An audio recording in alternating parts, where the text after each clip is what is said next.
I watched James slip away from our afternoon break, heading toward the tree line with that easy confidence he always had. "Be back in 20, he called over his shoulder, adjusting his red flannel shirt against the bitter Alaskan wind. "Just gonna check something out." The rest of us huddled around the portable heater on the drilling platform, our backs to the wind. Alaska in October wasn't kind to the unprepared, and even after 3 months on this remote site, I still wasn't used to the cold that cut through my layers. "James always wandering off," Mike muttered, cupping his hands around a steaming mug of coffee. "One of these days, Supa is gonna catch him and that'll be it." I nodded but said nothing. That was James, always pushing boundaries, always curious about what lay beyond our little industrial island in the wilderness. I admired his spirit, even if I couldn't understand it. The pay was good enough for me to stay put where I was supposed to be. When our break ended and James hadn't returned, I didn't think much of it. He often lost track of time and the supervisor was in meetings all afternoon reviewing production numbers. We went back to our posts, me checking pressure gauges, recording readings and performing the 100 little maintenance tasks that kept the operation running. But as the afternoon wore on and the weak northern sun began its early descent, a knot formed in my stomach. James should have been back by now.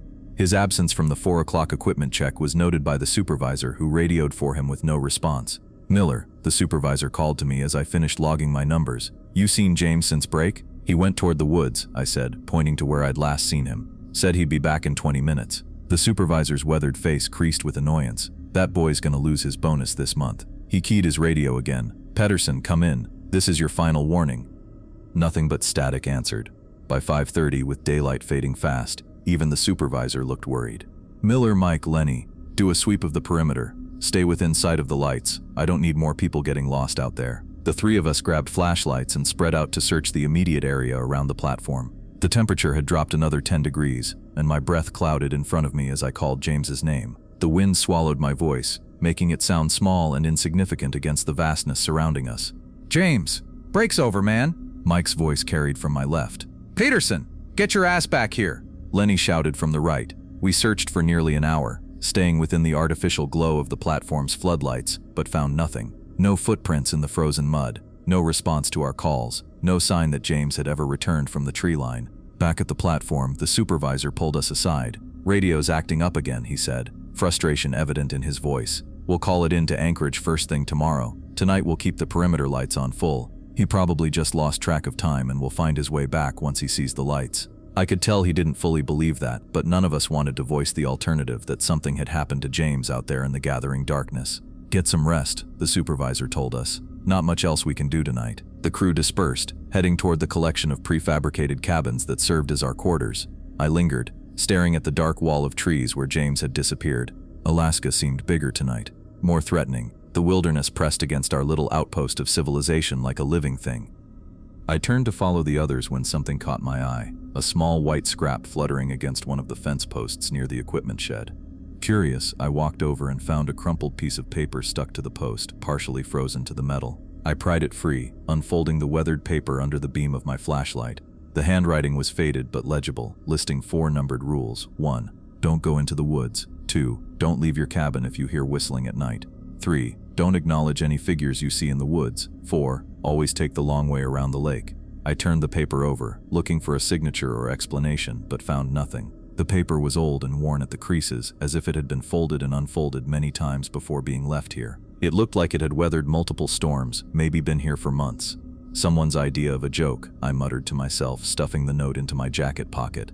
The veterans like to mess with new guys, though I'd been here long enough that I shouldn't qualify anymore. Probably something they did every season. Still, as I walked toward my cabin, I couldn't help but look back at the trees one more time, their shadows stretched long and black across the frozen ground. The first rule on that list now seemed less like a joke and more like a warning James should have heeded. Inside my cabin, I cranked up the small electric heater and put a frozen dinner in the microwave. The walls were thin, and I could hear the constant hum of the generators that powered our little outpost. Usually the sound was comforting, a reminder that we weren't completely cut off from civilization. Tonight, it just emphasized how alone we were out here. I pulled the crumpled note from my pocket and read it again as I ate. The whole thing read like something from a horror movie, the kind of urban legend that got passed around remote work sites to keep people in line. Don't wander off, don't break protocol, don't go exploring. Basic safety disguised as superstition. Still, as I got ready for bed, I found myself double-checking that my door was locked. The wind had picked up, howling around the corners of my cabin and rattling the thin windows. Every now and then the sound would shift into something that almost resembled a whistle, making me think of the second rule on that list. I lay in bed staring at the ceiling, trying to convince myself that James had just gotten turned around and taken shelter somewhere. He was smart enough to survive a night in the Alaskan wilderness. He had to be. But as sleep refused to come, I kept thinking about his red flannel disappearing into the trees and how the vast wilderness around us suddenly seemed not empty but watching, waiting. I told myself it was just worry for my missing coworker keeping me awake, not the weathered paper with its 4 strange rules now sitting on my nightstand. Tomorrow, I decided, we'd find James, and I'd show him the note, and we'd have a good laugh about it over dinner. But for tonight, I pulled the blanket up higher and tried not to listen to the wind as it whistled through the darkness outside my cabin. I tried to convince myself it was just my imagination making shapes out of the wind. For a while I even managed it, focused on the steady hum of the generator outside, counted my breaths, and eventually felt myself starting to drift off despite my worry about James. Then, 2 hours after I'd settled into bed, I heard it. A low whistling sound cut through the ambient noise of the camp. At first I thought it was just the wind finding a new gap in the weather stripping around my window. The Alaskan wind could make all sorts of noises as it whipped around our structures, but as I listened, the sound changed. It grew more deliberate, following a pattern, notes rising and falling in a tune I couldn't quite place. This wasn't the wind. Wind doesn't play melodies. I sat up in bed, fully awake now. The whistling continued, soft but clear enough that I could tell it was coming from outside. My first instinct was to look out the window, to see who was wandering around the camp at this hour. I swung my legs over the side of my bed and stood up, taking a step toward the window. Then I froze. The whistling grew louder, more insistent. The tune was clearer now. It sounded almost like someone trying to call a dog, but with a melody to it. 4 notes, repeated with slight variations over and over. Against my better judgment, I took another step toward the window. What if it was James? Maybe he'd found his way back to camp and was trying to signal someone without waking everyone up. The whistling stopped abruptly. I held my breath, listening to the silence. Then it started again from a different direction. Now it sounded like it was coming from the other side of my cabin. The melody was the same, but something about it had changed. It was faster, more urgent. I backed away from the window and moved to the door instead, my hand reaching for the knob before I caught myself. What was I doing? I had just read that warning, and here I was about to walk outside to investigate a strange sound in the middle of the night in the Alaskan wilderness. The whistling changed direction again. Now it seemed to be circling my cabin, moving at a steady pace. This wasn't someone standing in one spot. Whatever was making that sound was walking around my building, whistling as it went. My skin crawled with goosebumps. I rushed to the window and yanked the curtains shut, not wanting to see what might be looking in. I checked that my door was locked, then wedged a chair under the handle for good measure. The whistling continued its circuit around my cabin. As it passed by the window again, it changed, becoming softer, almost coaxing. It reminded me of how my grandmother used to hum to get me to sleep as a child, but twisted somehow, like a lullaby played in the wrong key. Something about that sound pulled at me. A small, irrational part of my brain wanted to open the door and follow it. The urge was so strong that I found myself standing by the door again without consciously deciding to move there. I backed away, shocked at myself. What was happening to me? I retreated to my bed, sitting with my back pressed firmly against the wall. I grabbed my heavy metal flashlight from the nightstand, clutching it like a weapon. "It's nothing," I whispered to myself. "Just the wind, or someone playing a stupid joke." But I knew it wasn't either of those things. The whistling was too precise, too deliberate, and no one from our crew would wander around in the freezing night just to scare me. For what felt like hours but was probably closer to 1, the whistling continued. Sometimes it moved away, becoming faint enough that I thought it was leaving, only to circle back and sound like it was right outside my window again. Sometimes it would stop completely for a minute or two, and those silences were almost worse than the sound itself. During one of those pauses, I heard something new, a soft scratching at my door, like fingernails dragging lightly across the wood. I stopped breathing, staring at the door, half expecting to see the knob turn. The scratching continued for several seconds, then stopped. The whistling resumed, but now it was right outside my door, so close that whatever was making it had to be standing on my doorstep, lips practically against the crack where the door met the frame. I gripped the flashlight so hard my knuckles turned white. The tune changed again, becoming even more enticing. I felt tears form in my eyes as I fought against the bizarre, overwhelming urge to get up and open the door. Then, as suddenly as it had intensified, the whistling began to fade. It moved away from my cabin, growing fainter with distance. I listened as it retreated, the direction unmistakable. It was heading toward the tree line, toward the woods where James had disappeared. When I could no longer hear it at all, the silence crashed over me like a wave. I realized I was drenched in sweat, my t-shirt clinging to my chest and back. My hands were shaking so badly I had to set the flashlight down before I dropped it. I sat there for a long time, listening to the normal sounds of the camp, the generator, the wind, the occasional creak of the building settling. Normal sounds, safe sounds. Sleep was out of the question now. Every time I closed my eyes, I heard that whistling in my mind. I ended up sitting against the wall until the first gray light of dawn showed around the edges of my curtains. Whatever had been outside my cabin was gone now, but I couldn't shake the feeling that it would be back, and next time I might not be strong enough to stay inside. I stepped outside my cabin just as the first gray light of dawn crept across the camp. The air felt sharp in my lungs, each breath visible as steam that hung briefly before dissipating. My eyes were gritty from lack of sleep, and I clutched my thermos of coffee like a lifeline. Something caught my eye immediately. Dark marks in the thin layer of frost covering the ground around my cabin. I moved closer, coffee forgotten, and felt my stomach drop. Footprints, dozens of them, circling my building in a pattern that matched exactly how the whistling had moved last night. The prints were human-sized but wrong somehow. They pressed deeper at the edges than the center, as if whoever made them walked with their weight distributed strangely. Some showed a normal heel-to-toe pattern, but others looked like they'd been made by someone walking sideways or backward. I followed them with my eyes. They led from my doorstep in a complete circle around my cabin, then veered off toward the edge of the woods before disappearing into the undergrowth, the same direction the whistling had gone. "You see something, Miller?" I jumped at the voice behind me. Mike stood there, bundled up against the cold, looking at me with concern. "Footprints," I said, pointing. Mike looked where I indicated and frowned. "What footprints?" I turned back, ready to show him the obvious tracks circling my cabin, but my words died in my throat. The ground around my cabin was undisturbed, showing only my own fresh tracks from the door to where I now stood. "I thought I saw something," I mumbled, rubbing my eyes. "Didn't sleep much." Mike nodded sympathetically. "None of us did. Come on, Soupies called a meeting." The entire crew gathered in the mess hall for the morning safety briefing.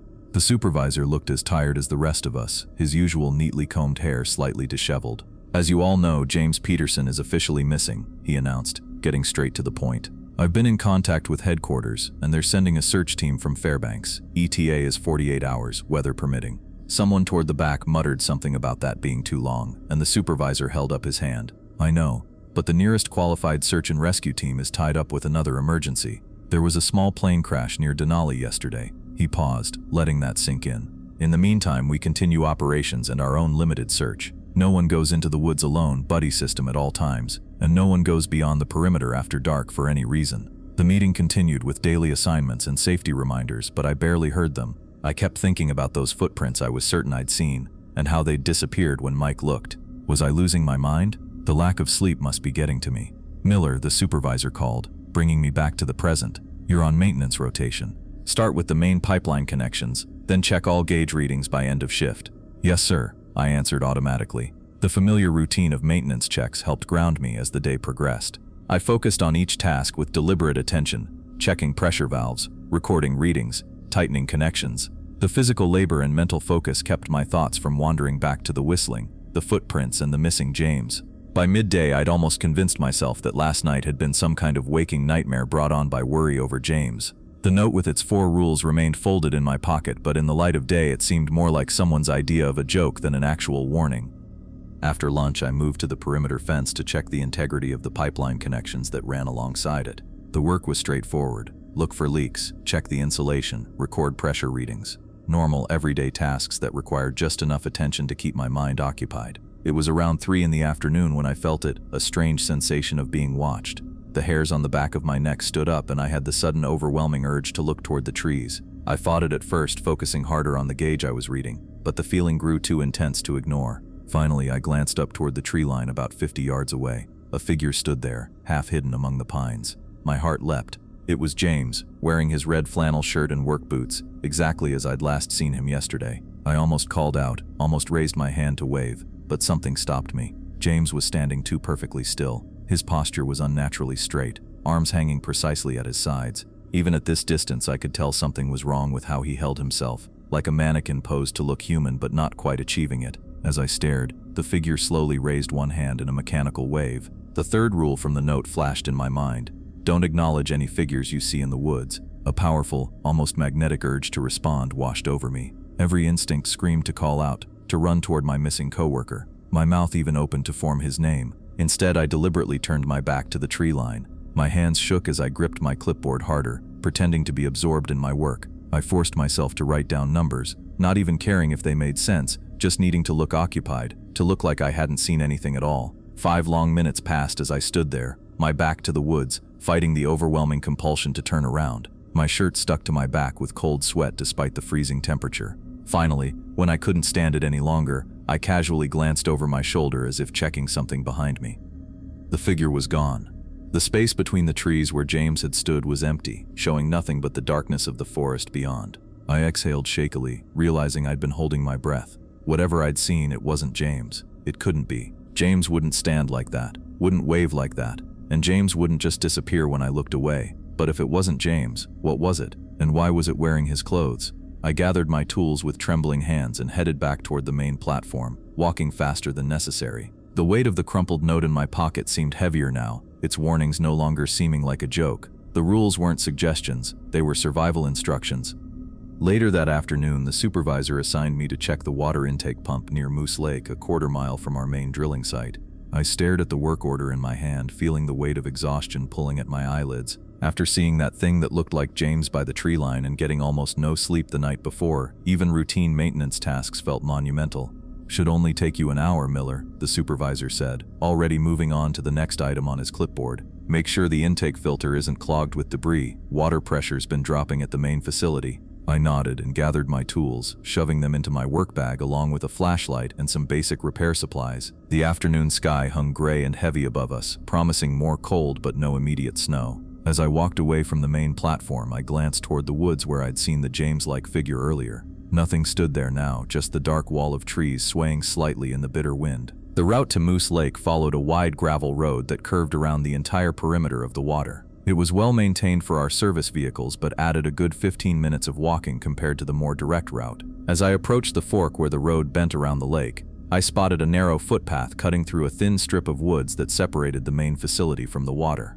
I stopped, staring at the path. Taking it would save me at least 10 minutes each way. 10 precious minutes I could use to get back to the relative safety of the main platform before the early Alaskan darkness set in completely. The fourth rule from that crumpled note flashed in my mind. Always take the long way around the lake. I pulled the paper from my pocket, unfolding it with cold, numbed fingers. The handwritten warning looked even more ominous in the fading afternoon light. I hadn't slept at all last night because of the whistling outside my cabin. I'd seen impossible footprints that disappeared when someone else looked. I'd spotted something wearing James's clothes and standing unnaturally still at the edge of the woods. Yet here I was, seriously considering following a rule from an anonymous note I'd found stuck to a fence post. "This is ridiculous," I muttered to myself, shoving the paper back into my pocket. I was a grown man, a professional oil worker with years of experience in remote locations. I didn't need to follow cryptic rules left by who knows who. The shortcut would save me time and energy when I was already running on empty. Decision made, I turned onto the footpath, pushing aside a low-hanging branch as I entered the strip of woods. The trail was narrow but clear, worn down by what must have been years of workers taking this same shortcut. Tall pines crowded close on either side, their branches blocking much of the already dim afternoon light. The forest seemed to swallow sound as I walked deeper into it. The constant background noise of the drilling platform faded until all I could hear was my own breathing and the crunch of my boots on the frozen ground. Despite the path being only about 100 yards long, the main facility quickly disappeared from view behind me, hidden by the dense trees. Something rustled in the underbrush to my left. I stopped, scanning the shadows between the trees. Nothing moved. Probably just a small animal, but my heart hammered in my chest all the same. "Get a grip," I told myself, picking up my pace. The path began to descend slightly as it approached the lake. I could smell the water now, that distinctive mix of mud, vegetation, and cold that defined Moose Lake. Through gaps in the trees ahead, I caught glimpses of gray water, perfectly still in the windless pocket created by the surrounding forest. As the trees thinned, the path opened onto a small pebbly beach. From here I could see the pump house clearly, a squat concrete structure built partly over the water at the edge of the shore about 50 yards to my right. The water intake valve extended from the side of the building, dipping below the surface of the lake where a series of filters prevented debris from entering our water system. I headed toward the pump house, my boots crunching on the small stones of the beach. The lake stretched out before me, its surface smooth as glass and dark as slate in the fading light. Something about its stillness made me uneasy. Lakes should have ripples, small waves, some sign of life or movement. This one looked frozen in time, though I knew from experience it wouldn't actually freeze solid for another month at least. The small wooden dock that extended from the pump house creaked under my weight as I stepped onto it. The sound seemed obscenely loud in the perfect quiet that surrounded the lake. I knelt at the edge, setting down my tool bag and pulling out a pressure gauge to check the water flow. Something caught my eye, a dark shape floating in the water about 20 feet from shore. At first I thought it might be a log or a clump of debris, but it didn't look quite right for either of those. It was too uniform, too person-shaped. I stood up slowly, squinting to get a better look. The object bobbed slightly with the smallest of movements in the water, turning just enough for me to see what looked like fabric. My stomach dropped. I grabbed the maintenance pole that leaned against the pump house wall, a long aluminum rod with a hook on the end that we used to clear debris from the intake valve. With hands that suddenly felt clumsy and weak, I extended the pole toward the floating object, hooking it carefully and pulling it toward shore. As it came closer, the shape became clearer, and my throat closed up with dread. It was James. His body floated face up, arms spread slightly away from his sides. His red flannel shirt, that same shirt I'd watched disappear into the trees yesterday, was now torn and covered in mud. His skin had taken on the waxy, pale look of a corpse left too long in water, and his once friendly face was now bloated and distorted. But his eyes were wide open, staring upward at nothing, and his mouth was twisted into an unnatural smile that bore no resemblance to the easy grin I remembered. It was too wide, the corners stretched too far in a rictus that no living person could make. I dropped the pole with a clatter and stumbled backward, nearly falling off the dock. My foot slipped on the wet wood, and for one terrifying moment I thought I was going to plunge into the water next to James's body. I caught myself on the railing, heart pounding so hard I could feel it in my fingertips. The body drifted closer to shore, carried by the momentum of my pull with the pole. I scrambled back onto the pebbly beach, suddenly remembering the fourth rule: always take the long way around the lake. I'd broken it. I'd taken the shortcut through the woods, and now I was standing at the edge of the water, looking at my dead coworker's body. With shaking hands, I pulled my radio from my belt. "Supervisor," I called into it, my voice cracking. "This is Miller at the pump house." Static crackled for a moment before his voice came through. "Go ahead, Miller." "I found James," I said, unable to tear my eyes away from the body floating near the shore. "He's in the lake. He's dead." A long pause. Then, "Stay where you are. Don't touch anything. We're coming to you." "Copy that," I responded automatically, already backing farther away from the water's edge. As I retreated, James's body seemed to shift slightly in the water, turning just enough that his wide, dead eyes appeared to look directly at me. The unnatural smile on his face seemed to widen even further, though I told myself it was just a trick of the light or the movement of the water. I continued backing up until I hit the tree line, my gaze fixed on the lake. The sun was sinking quickly now, casting long shadows across the water. And even though the surface remained mostly still, I couldn't shake the feeling that something else was moving beneath it, something watching me from just below the dark water, waiting for me to come closer again. I stood at the edge of the tree line, as far from the water as I could get while still keeping James's body in sight. My hands wouldn't stop shaking, and the cold had nothing to do with it. Every few seconds his body would shift slightly with the gentle movement of the water, and each time it did, my stomach lurched as if I might be sick. The radio at my belt crackled with occasional chatter as the supervisor organized the response team. I kept my eyes fixed on James, afraid that if I looked away even for a moment, his body might disappear, or worse, that it might move on its own.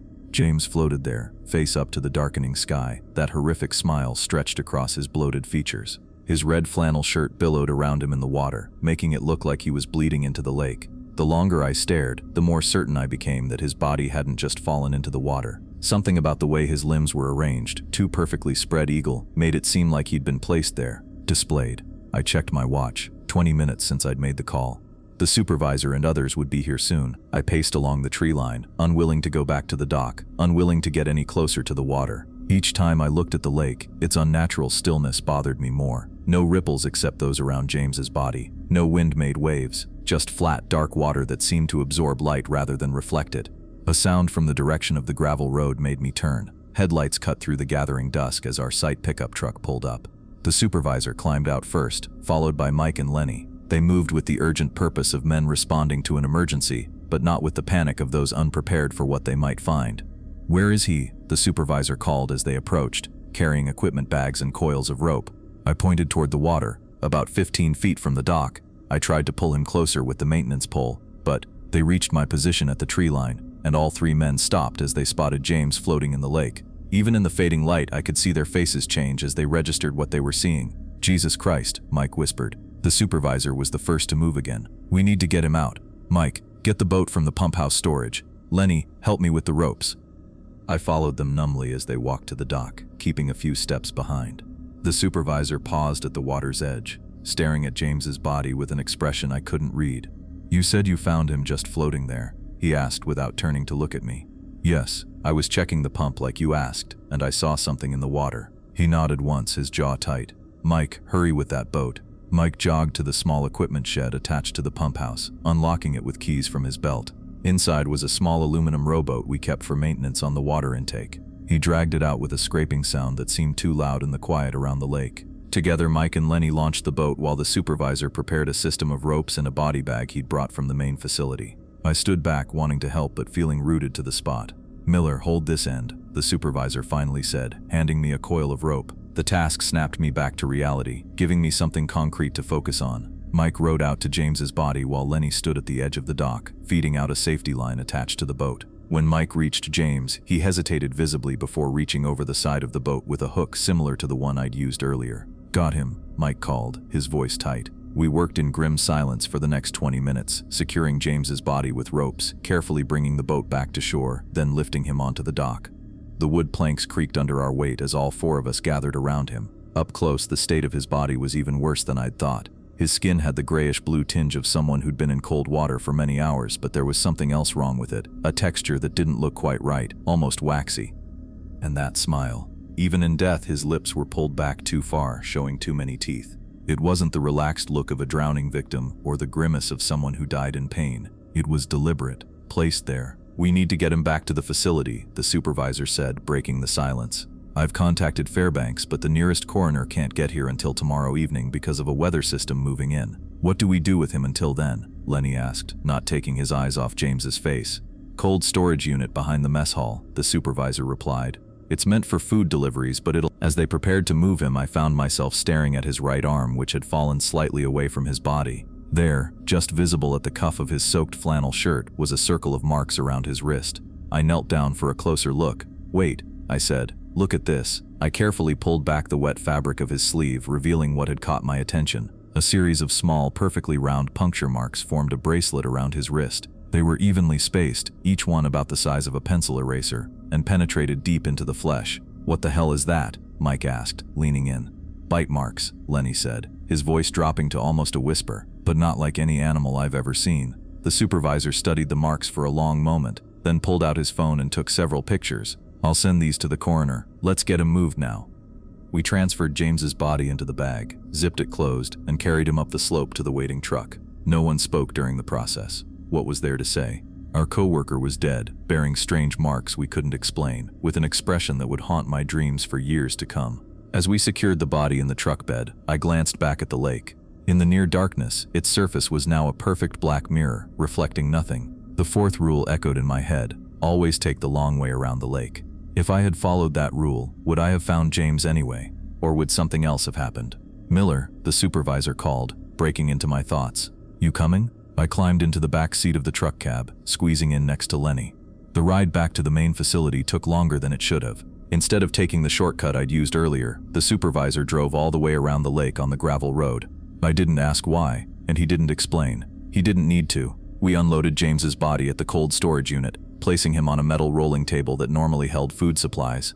The supervisor locked the unit and kept the key. He told us to get some rest and that we'd deal with paperwork in the morning. None of us mentioned what would happen once the coroner arrived, or what we thought might have happened to James. Some questions felt too big to ask out loud.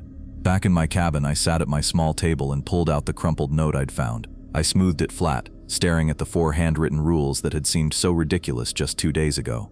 "Don't go into the woods." James had broken that one first, walking confidently into the tree line with a casual wave and a promise to be back in 20 minutes. "Don't leave your cabin if you hear whistling at night."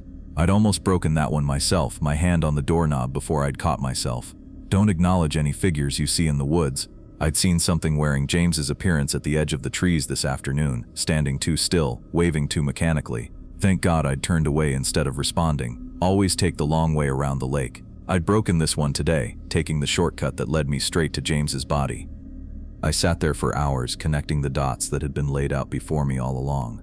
James had gone into the woods. Something had taken him, killed him, and then something had been wearing his appearance, standing at the edge of the trees watching me. And I'd found his real body in the lake, with those precise, inhuman bite marks circling his wrist. The rules weren't a joke or a prank. They were survival instructions left by someone who knew what lived in these woods, what lurked in that lake. I wondered how many others had discovered these rules too late, how many had disappeared like James. At some point I must have dozed off at the table, my head resting on my folded arms. I woke with a start to the sound of whistling cutting through the night. My watch showed it was just after midnight. The tune was the same as the night before, 4 notes repeated with slight variations like someone calling a pet. But this time it didn't circle my cabin, it stayed fixed at my door, the sound clearer and louder than before. I sat frozen, listening as the whistling continued for several minutes. Then it stopped, replaced by something worse, a soft, gentle knocking at my door. "David," James's voice called from outside. "Hey Dave, you in there? It's freezing out here, man. Let me in." My blood turned to ice. James's body was locked in the cold storage unit. Whatever was outside my door, it wasn't James. "Dave, come on," the voice continued, sounding exactly like him. The same casual tone, the same slight Texas drawl that had always seemed out of place in Alaska. I got lost in the woods for a while, but I found my way back. "Open up." I pressed my hands over my ears, but I could still hear him. The knocking grew slightly more insistent. "Dave, I can see your light on, man. I know you're in there. Just open the door." I squeezed my eyes shut, pressing my hands harder against my ears. I started counting my breaths, trying to block out the sound of my dead friend's voice asking to be let in from the cold.